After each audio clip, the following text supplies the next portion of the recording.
Sudah pisah, masih saja bermasalah. Begitulah mantan pasangan Sarwenda dan Ruben Onsu. Suasana kembali memanas ketika pihak Sarwenda membuka cerita baru terkait rumahnya yang didatangi debt collector untuk tagihan 1 unit mobil. Mengganggu kenyamanan Wenda dan anak-anak, debt collector tersebut ternyata salah sasaran. Pasalnya, mobil yang dimaksud bukanlah mobil milik Sarwenda, melainkan mobil mantan suaminya alias Ruben Onsu. Saat itu memang kejadiannya mengagetkan klien kami karena debt collector ini memang datang ke rumah dan klien kami merasa bahwa memang tidak pernah ada sangkutan hutang gitu loh dengan orang, tapi tiba-tiba didatangi oleh debt collector. Mencari 1 unit kendaraan Land Rover atau Range Rover begitu ya, karena adanya tunggakan cicilan utang. Nah, hal ini yang membuat klien kami cukup kaget begitu ya, dan di situ juga ada anak-anak, ada tunggakan dari RSO untuk Land Rover tersebut. Saya khawatir setelah pernikahan perceraian ini kan ada hak dan kewajiban kan, ya kan, ada hak dan kewajiban, ada kewajiban juga yang sebenarnya masing-masing pihak harus dilakukan. Ya, saya khawatir berpengaruh ke situ juga.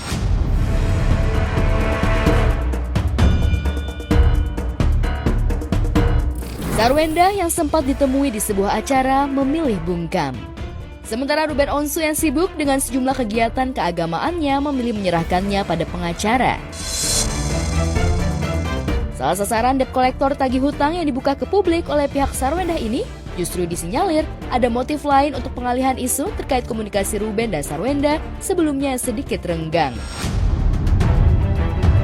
Ruben tak menampik adanya cicilan mobil, tapi mengapa debt collector yang salah sasaran harus dibesar-besarkan hingga dibawa ke ruang publik?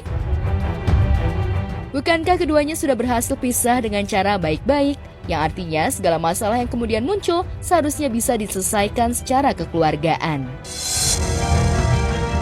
Ini kan ranah private, kecuali ini berkaitan dengan masalah tata kerja debt collector yang bertentangan dengan hukum. Itu pun ada juga mekanismenya, tanpa harus kita me-announcer ke masyarakat bahwa kita baru saja didatangi debt collector. Ini bukan masalah mobilnya ada di mana, tapi terkait dengan masalah kedatangan debt collector. Nah, ini juga kami perlu luruskan. Pada suatu saat saya dihubungi oleh rekan saya, Adinda Kris Samsewu, ya, yang merupakan kuasa hukumnya S, untuk menanyakan apakah saya sudah tahu ada persoalan atau ada masalah antara S dengan klien kami terkait dengan masalah debt collector. Karena memang itu belum pernah disampaikan oleh klien kami, ya saya mengatakan belum pernah diinformasikan. Setelah saya tanya klien saya, memang ada situasi yang seperti itu dan perlu sebagai catatan, klien saya mengatakan itu sebenarnya jatuh temponya belum tiba. Kami tidak menuduhkan bahwa dia tidak bayar atau tidak, ya, yang pasti ada kedatangan debt collector. Biasanya debt collector datang kan suatu hutang yang memang sudah terlewatkan. Sarwenda ogah dituding berhutang, sementara Ruben Onsu juga ogah dianggap kesulitan finansial untuk membayar cicilan kendaraan mewah. Buktinya, sejak pisah dengan Sarwenda, Ruben masih bertanggung jawab atas semua kewajiban terhadap anak-anaknya. Lebih lanjut, pihak Ruben justru mempertanyakan soal waktu dengan anak-anaknya yang terbatas dan seringkali merasa dipersulit. Ruben itu orang yang bertanggung jawab, ya. Mungkin teman-teman media dan masyarakat juga perlu tahu, ya. Yang saya ungkapkan ini bukanlah sesuatu hal yang ingin memojokkan siapapun, tapi ini fakta kebenaran yang harus disampaikan. Ruben tiap bulan itu memberikan biaya kepada S senilai Rp242.629.000. Boleh diambil. Ini hasil chattingan. Udah bercerai ini posisinya. Apa kira-kira untuk cicilan mobil Ruben gak mempertanggung jawab? Apakah ini berkaitan dengan Ruben yang selalu menanyakan haknya untuk bertemu dengan anaknya? Karena ada suatu komitmen di mana dalam komitmen itu dikatakan bahwa dalam 1 minggu Ruben memiliki kesempatan 2-3 hari untuk tinggal bersama dengan putrinya. Ini yang sampai hari ini Ruben tidak dapatkan. Entah kebetulan atau tidak, di tengah tagihan utang mobil mewah Ruben Onsu yang salah sasaran, Sarwenda justru membagikan momen bahagia ketika mendapat hadiah mobil mewah dari almarhum ayahnya. Mobil yang sempat ingin ia beli, diam-diam sudah dipersiapkan ayahnya sebelum berpulang. Buat apa? Jadi sebelum papi meninggal, pesan ke mami beli mobil buat Wenda. Waktu itu pernah bilang iseng-iseng, mau beli mobil ini gitu loh. Tapi nggak tahu kalau udah dibeliin.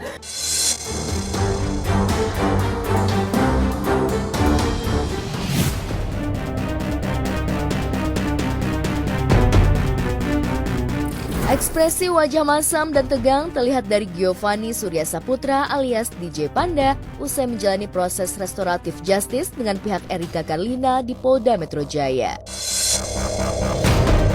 Padahal saat datang, DJ Panda masih melempar senyum kepada awak media.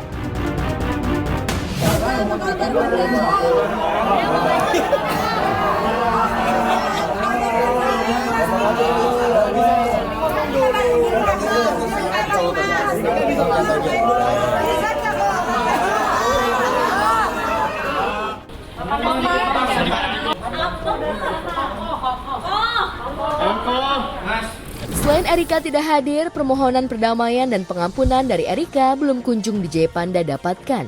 Hal itu membuat DJ Panda ketar-ketir karena bila restoratif justice yang diajukan tidak menuai hasil positif atau disetujui Erika, laporan Erika mengenai dugaan ancaman yang dilakukan DJ Panda, prosesnya akan berlanjut dengan ancaman hukuman penjara 5 tahun.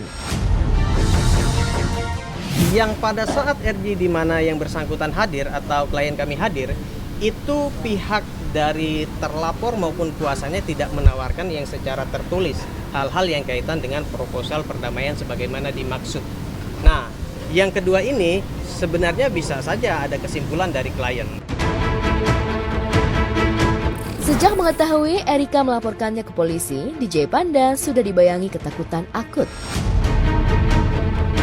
DJ Panda tidak hanya membuat video permintaan maaf, namun juga mendatangi Erika hingga tampil di berbagai platform media dan ikut kajian Gus Ikdam untuk mengungkapkan penyesalan dan permintaan maaf kepada Erika.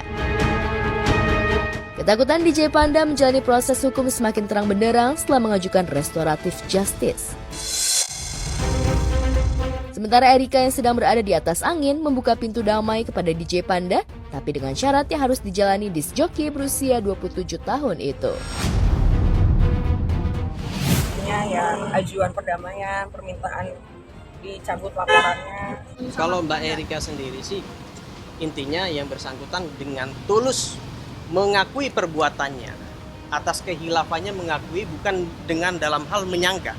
Karena prinsip RJ kan kita bukan lagi berbicara terkait dengan materi.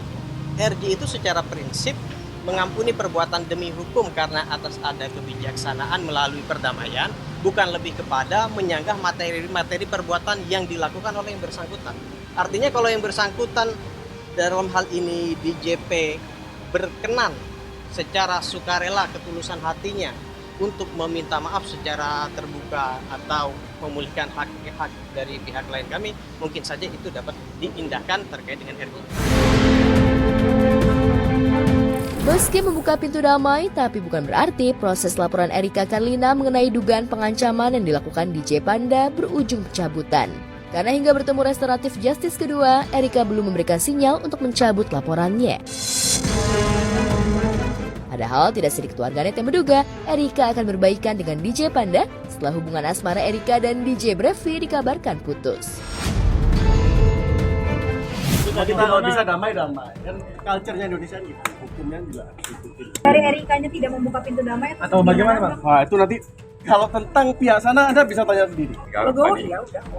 Cuma kan mungkin karena ini sudah masuk ke jalur hukum, kita ngikutin aja prosesnya, dan juga kata pasal-pasalnya ada beberapa ya, jadi agak panjang aja.